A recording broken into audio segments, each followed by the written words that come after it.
4 of the second and final India-South Africa test match is done and dusted. And it's been, dare I say, a bit of a mixed session because you can argue that both teams had their good moments. But if I had to pick an overall winner, the pie chart winner of this particular session, I would say that South Africa do still have the slight edge. Why exactly? Let's quickly go over how it is that things have gone about so far. You'd remember that South Africa started the day at 18 for no loss. They go into the tea break, which is inverted, remember, for this test match, make it make sense.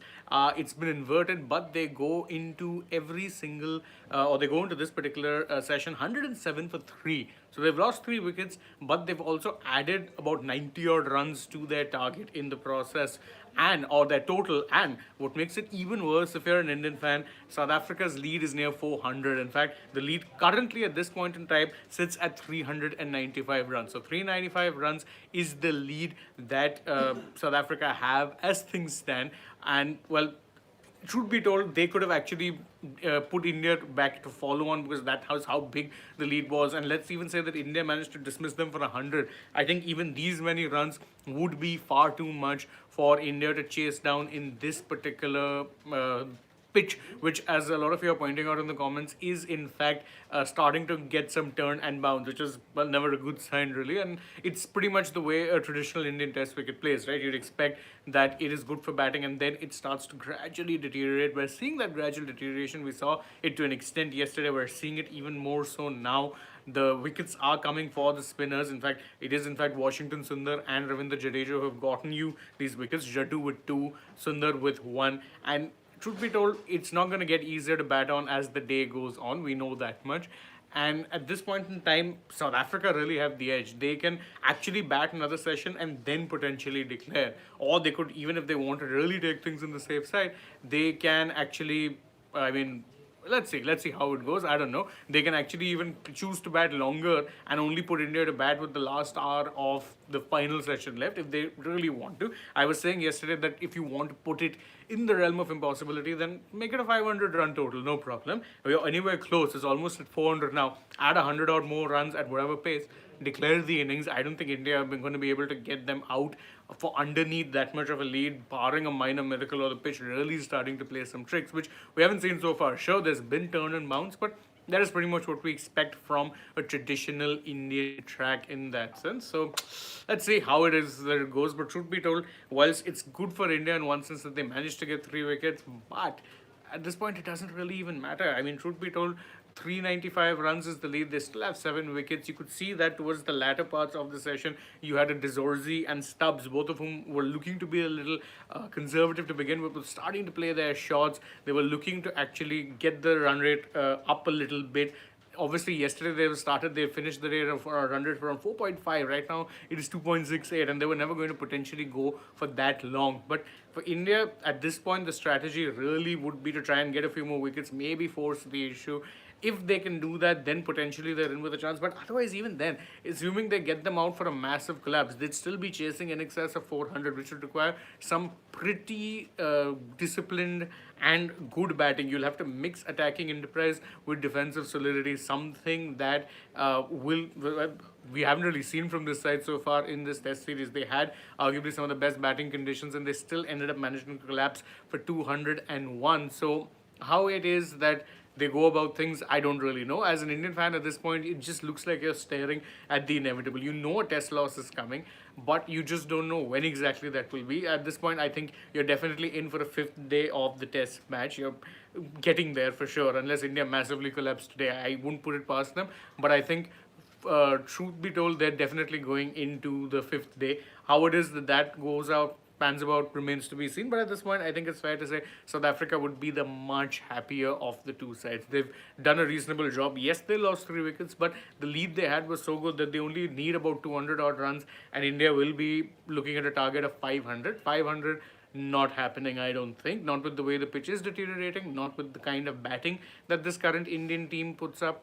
It's not happening. And what's the best case result in that case? That they play for a draw.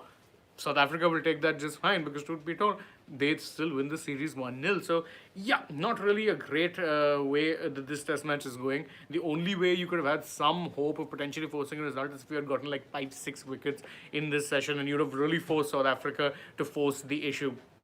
Now, though, unfortunately, I don't see that happening.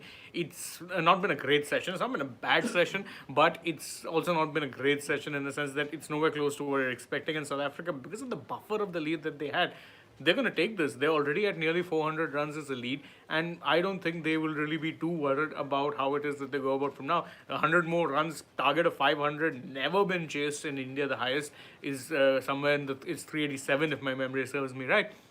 So I don't really understand where it is that should be told this is going. There were some changes, obviously, as some of you are pointing out as well in the comments. You did see the Indian bowlers start bowling longer spells. That's a positive because that was something that was badly remiss during the first innings. I think Kuldeep Yadav had bowled like a 7 over spell, and that was the biggest. Meanwhile, you had someone like a Simon Harmer bowling 17, 18 overs on the trot.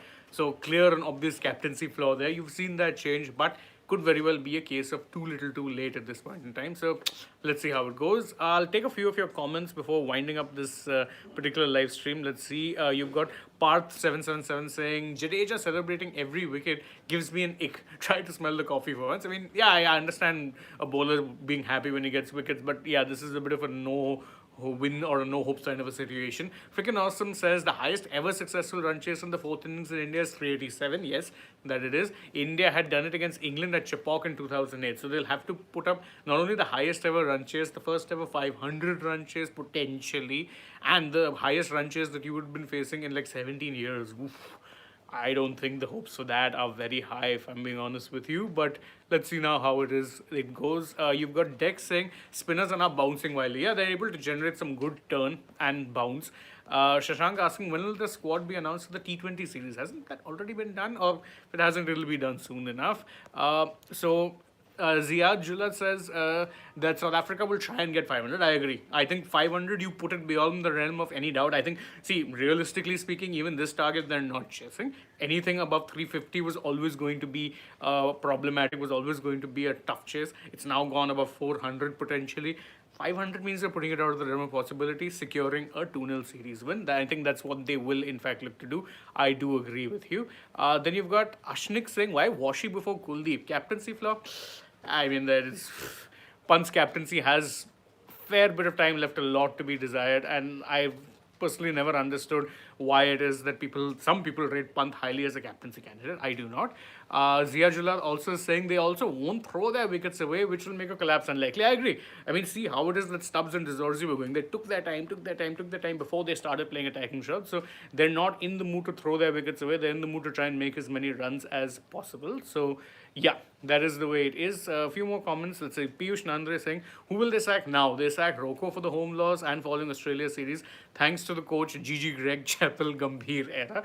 Yeah, Piyush, I understand the frustrations. And I think, look, we've been saying it here that ideally there should be some introspection over Gautam Gambhir, the test coach.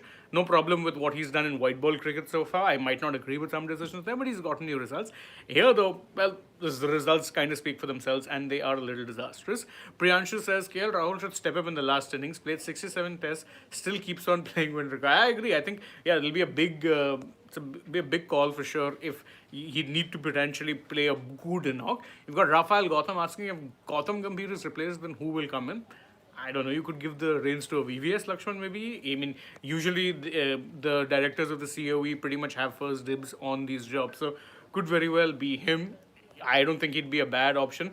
Surya is asking for the morning news. Surya, thank you for mentioning that. We'll be joining you back in a few minutes and we'll give you some plenty of interesting news updates there as well. So we will, in fact, be coming to you with that soon enough. Thanks for the reminder. You've got Siyabonga Nembe. I really don't like that YouTube has replaced screen names with @ names. Says that dreaming of Chennai 2008 is laughable. A team that struggles to score 200 on a flat track, 500 runs, where are you going to get those runs? I agree. I think it'll be an uphill task at best. Like at best you would require potentially you'll need an absolute miracle. Nishant Kumar is saying, what target would India be chasing? I think 500 and South Africa will declare. I think that's what you are expecting. Anshu Mishra says, Shane, so what a pathetic approach. Why are SA giving a chance to India to draw the test? They're not. Even if they draw the test, they've still won the series, no? So for India, they have to force the approach. I don't blame them for doing what they are doing, truth be told. South Africa have nothing to lose here. Absolutely nothing to lose. And Piyush Nandre says, so do we give up on WTC? I don't think we are making it in the final. We're not. If we lose this test series, trust me, it's an uphill task because you've got an away series to Sri Lanka, which could be a potential rabbit hole. Because again, there also they'll potentially try and make rank turners and throw on their spinners, the Prabhat Jayasuryas of the world.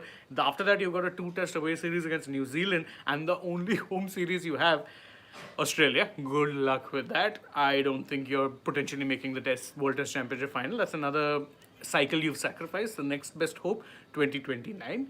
That's all I'll have to say.